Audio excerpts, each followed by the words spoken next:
بسم اللہ الرحمن الرحیم۔ السلام علیکم ورحمۃ اللہ وبرکاتہ۔ میں محمد اسامہ سرسری آپ کی خدمت میں حاضر ہوں۔ صرف و نحو آسان کورس سبق نمبر 27 ہے۔ اس سبق میں ہم انشاءاللہ منصوبات کے بارے میں پڑھیں گے۔ منصوبات 12 ہیں، یعنی 12 حالتیں ایسی ہیں جن میں اسم منصوب ہوتا ہے، اور وہ یہ ہیں: مفعول مطلق ہونا، مفعول بہ ہونا، مفعول فیہ ہونا، مفعول لہو ہونا، مفعول معہ ہونا، حروف مشببہ فعل کا اسم ہونا، لا نفی جنس کا اسم ہونا، افعال ناقصہ کی خبر ہونا، ما اور لا کی خبر ہونا، حال ہونا، تمییز ہونا، مستثنیٰ ہونا۔ ان 12 کی تفصیلات انشاءاللہ ایک ایک کر کے اسی سبق میں آپ کے سامنے پوری تفصیل اور مثالوں کے ساتھ پیش کروں گا۔ ان 12 کو یاد کرنے کا آسان طریقہ یہ ہے کہ آپ یہ جملہ اچھی طرح یاد کر لیں: 5 مفاعیل، 2 اسم، 2 خبر، باقی 3 حال، تمیز اور مستثنیٰ۔ یہ آپ اس کو یاد کر لیں۔ اسے یاد کرنے میں 1 سے 1.5 منٹ لگے گا، اور آپ کو 12 منصوبات جو ہیں وہ خلاصتاً آپ کے ذہن میں بیٹھ جائیں گے۔ 5 مفاعیل، 2 اسم، 2 خبر، باقی 3 حال، تمیز اور مستثنیٰ۔ ان 12 میں سے 4 تو وہی ہیں جن کی برعکس صورتیں مرفوعات میں گزر چکی ہیں، یعنی 2 خبر اور 2 اسم۔ انہیں سمجھنے کے لیے گزشتہ سبق دیکھ لیجئے۔ اوپر آئی بٹن میں لنک آ رہا ہوگا، اس پر کلک کریں تو آپ کے سامنے وہ سبق کھل جائے گا، اور اس میں یہ 4 پوری تفصیل سے سمجھا دی گئی ہیں۔ اب رہ گئے 8 منصوبات، جن میں سے 5 مفاعیل ہیں اور باقی 3 حال، تمیز اور مستثنیٰ۔ بجائے لمبی چوڑی اور مشکل تعریفوں کے ہم سب سے پہلے تو ان 5 مفاعیل کو آسان مثالوں سے سمجھنے کی کوشش کرتے ہیں۔ دیکھیں، کسی نے آپ سے کہا قرأ زید، زید نے پڑھا۔ قرأ مطلب پڑھا، زید مطلب زید نے۔ تو اب آپ نے اس سے 5 سوالات کیے۔ پہلا سوال آپ نے کیا کہ زید نے کیا پڑھا؟ تو جواب ہے قرآن۔ یہ قرآن مفعول بہ ہے اور عبارت بنے گی قرأ زید القرآن۔ دوسرا سوال آپ نے کیا کہ زید نے کتنا پڑھا؟ تو اس کا جواب ہے خوب پڑھا۔ یہ مفعول مطلق ہے اور عبارت بنے گی قرأ زید القرآن قراءۃ۔ تیسرا سوال آپ نے کیا کہ زید نے قرآن کس لیے پڑھا؟ تو اس کا جواب ہے یاد کرنے کے لیے۔ یہ مفعول لہو ہے اور عبارت بنے گی قرأ زید القرآن قراءۃ ذکرًا۔ ذکرًا کا مطلب ہے یاد کرنے کے لیے۔ چوتھا سوال آپ نے کیا کہ زید نے قرآن یاد کرنے کے لیے کہاں پر پڑھا؟ تو اس کا جواب ہے مسجد میں۔ یہ مفعول فیہ ہے اور عبارت یوں بنے گی قرأ زید القرآن قراءۃ ذکرًا مسجدًا۔ مسجدًا کا مطلب ہے مسجد میں۔ پانچواں سوال آپ نے یہ کیا کہ زید نے مسجد میں یاد کرنے کے لیے جو قرآن پڑھا تو یہ کس کے ساتھ پڑھا، یعنی کون اس وقت اس کے ساتھ موجود تھا؟ تو اس کا جواب ہے اپنے دوست کے ساتھ، اپنے ساتھی کے ساتھ۔ یہ مفعول معہ ہے، اور اب پوری عبارت یوں بنے گی قرأ زید القرآن قراءۃ ذکرًا مسجدًا ورفیقہ۔ اس عبارت میں دیکھیں قرأ فعل ہے، زید اس کا فاعل ہے، اور آگے 5 منصوبات ہیں۔ القرآن یہ مفعول بہ ہے، قراءۃ یہ مفعول مطلق ہے، ذکرًا یہ مفعول لہو ہے، مسجدًا یہ مفعول فیہ ہے، اور رفیقہ یہ مفعول معہ ہے۔ اب ان 5 کو ہم پوری وضاحت کے ساتھ سمجھتے ہیں۔ مفعول بہ، جس پر فعل واقع ہوتا ہے اسے مفعول بہ کہتے ہیں، جیسے ضرب زید عمرا، زید نے عمر کو مارا۔ اس مثال میں عمرا مفعول بہ ہے۔ مفعول مطلق کیا ہوتا ہے؟ کسی فعل کے بعد اسی کا مصدر منصوب ہو کر آ جائے تو وہ مفعول مطلق ہوتا ہے، جو کبھی تاکید پیدا کرنے کے لیے آتا ہے اور کبھی دیگر کسی مقصد کے لیے، جیسے اکلتا اکلن، تو نے خوب کھایا۔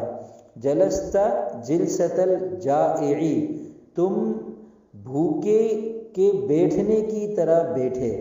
جلستہ تم بیٹھے، جلست الجائے، الجائے مطلب بھوکا، اور جلسہ مفعول مطلق ہے یعنی بھوکے کے بیٹھنے کی طرح بیٹھے، تو یہ مفعول مطلق تاکید کے لیے نہیں ہے بلکہ کسی اور مقصد کے لیے یہاں پر ایک خاص قسم کی چیز سے تشبیہ دینے کے لیے آ رہا ہے۔ مفعول لہو جس مقصد کے لیے کام کیا جائے وہ مفعول لہو ہوتا ہے، جیسے میں نے اسے ادب سکھانے کے لیے ڈانٹا، اس کی عربی یوں بنے گی زجرتہ تأدیباً، اس میں تأدیباً مفعول لہو ہے، اس کا مطلب ہے ادب سکھانا، اور چونکہ یہ مفعول لہو ہے تو یہاں ہم ترجمہ کریں گے ادب سکھانے کے لیے۔ مفعول لہو کا ترجمہ یا تو کے لیے سے ہوتا ہے یا کی وجہ سے ہوتا ہے، یعنی جو مفعول لہو ہوتا ہے اس کے اردو ترجمے میں اس کے آگے یا تو کے لیے لگائیں گے یا کی وجہ سے لگائیں گے۔ مفعول فیہ جس وقت یا جس جگہ کام کیا جائے اسے مفعول فیہ کہتے ہیں، اسے منصوب بھی کر سکتے ہیں اور چاہے تو اس کے شروع میں فی جس کا ترجمہ ہوتا ہے میں، اس کا اضافہ کر کے اسے مجرور بھی کر سکتے ہیں، جیسے دخلت الدار، دخلت کا مطلب ہے میں داخل ہوا، الدار گھر کو کہتے ہیں، یہ مفعول فیہ ہے، مطلب ہوگا میں گھر میں داخل ہوا، تو دخلت الدار میں الدار منصوب ہے مفعول فیہ ہونے کی وجہ سے، اور اسے ہم یوں بھی کہہ سکتے ہیں دخلت فی الدار، میں گھر میں داخل ہوا، تو اس صورت میں یہ منصوب نہیں رہے گا بلکہ یہ مجرورات میں سے ہو جائے گا، تو یہ منصوبات میں سے تب ہوگا جب یہ منصوب ہو اور مفعول فیہ ہو۔ دخلت فی الدار کہنا یوں ٹھیک نہیں ہے کہ عربی محاورے کے اعتبار سے دخلت کے بعد جب مفعول فیہ آتا ہے تو اس کے شروع میں فی نہیں لگاتے، مفعول فی ڈائریکٹ لگا دیتے ہیں، ٹھیک ہے۔ اتیتو کی مثال اگر ہم بنائیں اتیتو فی الدار تو مطلب ہوگا میں گھر میں آیا، اتیتو فی الدار میں گھر میں آیا، اور اتیت الدار میں گھر میں آیا، الدار مفعول فی ہونے کی وجہ سے منصوب ہے، اور فی الدار یہ پھر مجرورات میں سے ہو جائے گا، اور اس میں مفعول فی والا جو معنی تھا ظرفیت والا وہ فی کی وجہ سے آ گیا۔ مفعول معہ عربی زبان میں واو زبر وا کے مختلف معنی ہیں، جیسے واو زبر وا کا مطلب ہوتا ہے اور، زید و عمر زید اور عمر، اور اسی طرح اس کا ایک مطلب ہوتا ہے قسم، جیسے واللہ اللہ کی قسم، تو اسی طرح مفعول معہ والا بھی ایک واو زبر وا ہوتا ہے، اس کا مطلب ہوتا ہے ساتھ، جیسے جاء زید و عمر زید عمر کے ساتھ آیا، تو یہ و عمرہ میں جو عمرہ ہے یہ مفعول معہ ہے، اور اس کی نشانی یہ ہوتی ہے کہ اس سے پہلے ہمیشہ واو ہوگا اور اس واو کا ترجمہ ہوگا ساتھ۔ بقیہ تین چیزیں رہ گئی منصوبات میں سے، حال، تمیز اور مستثنی۔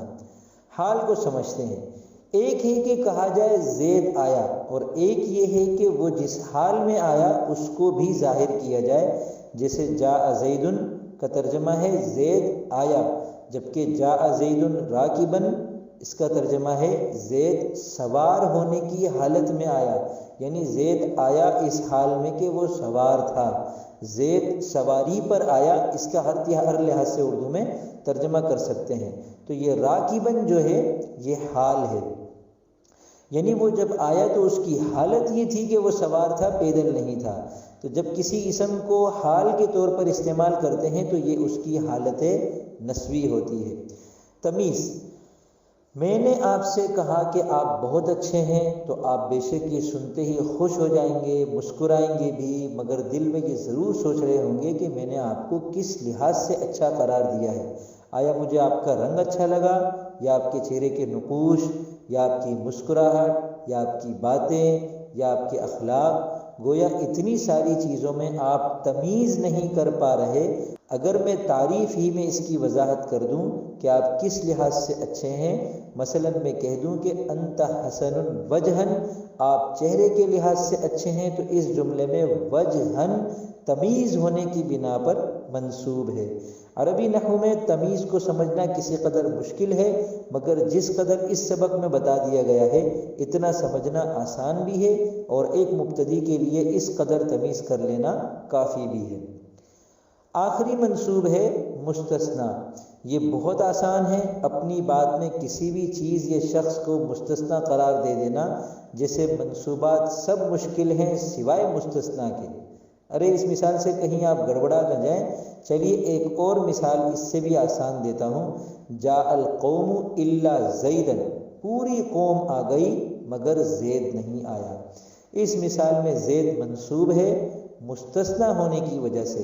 اردو میں مستثنی کے لیے جو الفاظ ہیں وہ ہیں سوائے، مگر، بجز، اور عربی میں مستثنی کے لیے الا، غیرہ اور اس جیسے الفاظ استعمال ہوتے ہیں۔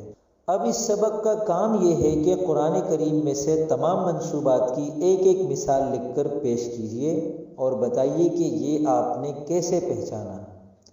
تو امید کرتا ہوں آپ کو یہ ویڈیو پوری دیکھنے کے بعد منصوبات اچھی طرح سمجھ میں آ گئے ہوں گے۔